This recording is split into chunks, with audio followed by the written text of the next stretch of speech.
Good morning, ladies and gentlemen. Today I shall be discussing the paramount importance of linguistic proficiency in our contemporary global landscape. Sounds impressive, right?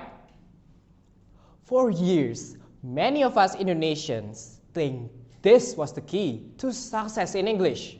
The right accent, the fancy words, the perfect pronunciation.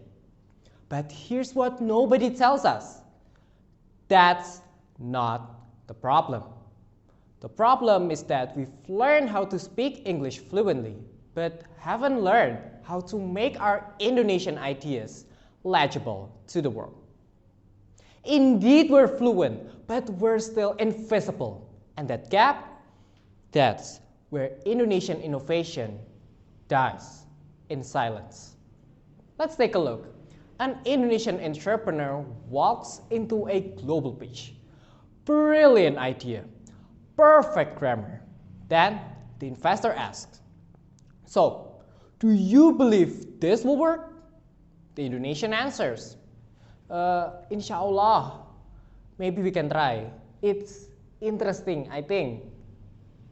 The investor smiles, nods politely, and finds someone else. What just happened? Here's the truth. We Indonesians are performing our culture through English. When we say maybe, we mean humility. When we say sorry, but I think, we're showing respect. When we say something's interesting, it might mean I disagree, but let me be polite. These are beautiful values in Indonesia. But globally, they translate into hesitation and doubt. Our ideas are not being rejected. It's just simply being misunderstood before they even land. So, why does this matter? Innovation needs clear communication, confident delivery, and cultural translation. We teach grammar and vocabulary, but nobody's teaching us. How do I express Indonesian humility as confidence? How do I show respect without sounding unsure? That's not a language problem. That's a cultural code switching problem. Even worse, our English education focuses on the technical side, but barely touches the human side, such as tone, the delivery, or even the emotional weight behind words. When I prepared this speech, I didn't just memorize words. I practiced how to say them.